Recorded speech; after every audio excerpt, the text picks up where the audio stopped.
Hello everyone and welcome back to our channel. Today I have a special story for you, one that might just change the way you look at your day. It's called The Lazy Boy Who Argued with Time. In a cozy little village nestled between rolling green hills, lived a boy named Leo. Now, Leo wasn't a bad kid, not at all. He was bright, he was imaginative, but he had one tiny problem. He was incredibly lazy. His favorite phrase was, "I'll do it later." Whether it was chores, homework, or even getting out of bed, later was always Leo's preferred time. One sunny afternoon, Leo was lounging under his favorite oak tree, supposed to be weeding the garden. "Oh, there's so much time," he sighed to the wind. "The sun is still high. I'll do it later." Suddenly, a shimmering, almost invisible figure appeared before him. It was a tall, wise-looking entity, its form swirling like the hands of a clock. "Leo," a voice echoed, not loud, but seeming to come from everywhere at once. "I am Time, and I've heard you mention me quite a lot." Leo, more surprised than scared, sat up. "Time, your time. Well, it's nice to meet you. And yes, I was just saying, we have plenty of you." Time chuckled, a sound like 1,000 tiny bells. "That is where you are mistaken. You don't have me. You use me. Every second you spend doing nothing is a second you can never get back." Leo scoffed. "But what's the rush? The sun will rise again tomorrow. There's always more time, is there?" Time replied, its form swirling faster. "Let me show you something." Time waved a shimmering hand, and the world around Leo blurred. Suddenly, he was standing in the same spot, but the oak tree was much smaller. He saw a younger version of himself, excitedly telling his mum he would build the best treehouse ever. Later, the scene shifted again. The tree was a bit bigger. His younger self was now a teenager, promising his friends he would learn to play the guitar for their band. Later, the images flew by, a promise to learn a new language, a plan to paint a masterpiece, a vow to start a fitness routine all postponed, all pushed to a later that never arrived. Leo watched as the vibrant colors of his youthful ambitions faded into the gray background of forgotten dreams. He saw opportunities, like fireflies, glowing brightly for a moment, before winking out. Missed because he was always waiting for the perfect later.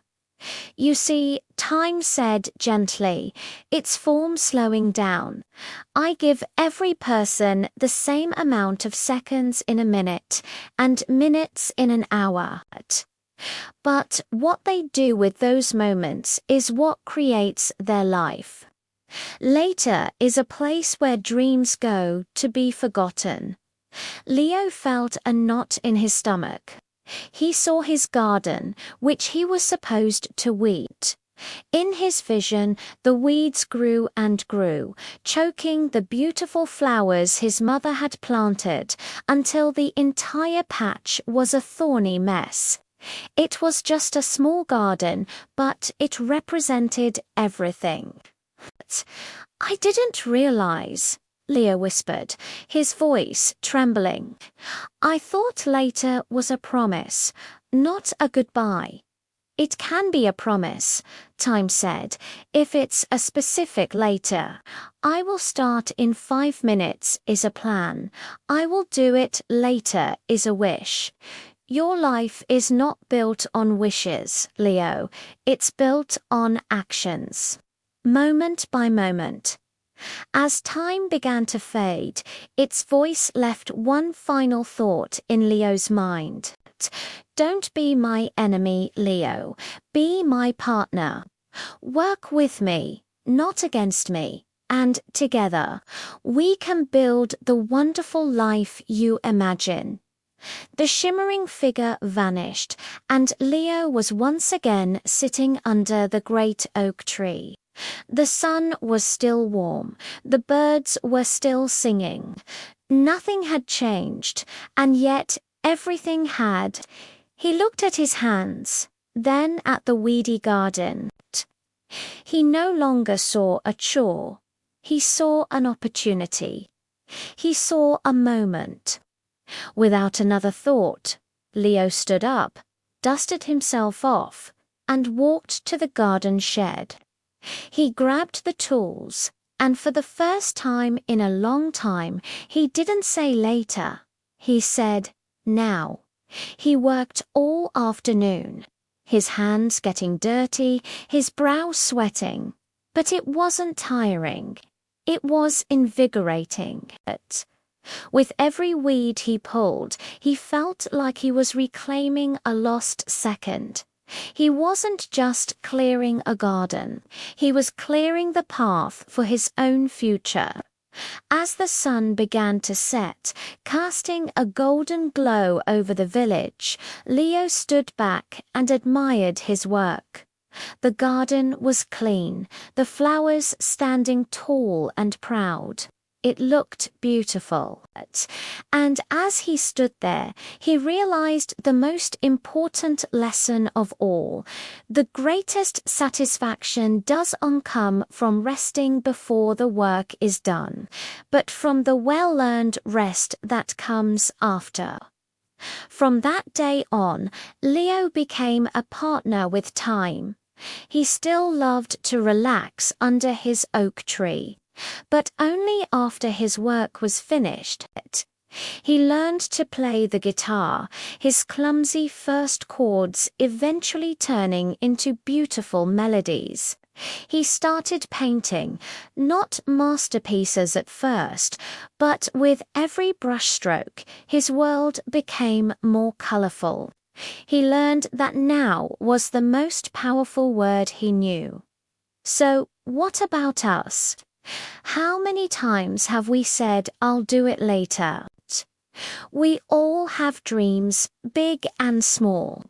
Maybe it's learning a skill, starting a project, or simply cleaning out that closet. This story of Leo reminds us that every second is a gift. The future we dream of is built in the nows of today. Let's not let our ambitions fade away in the land of later. Let's grab our tools, whatever they may be, and start building. Let's start weeding our own gardens.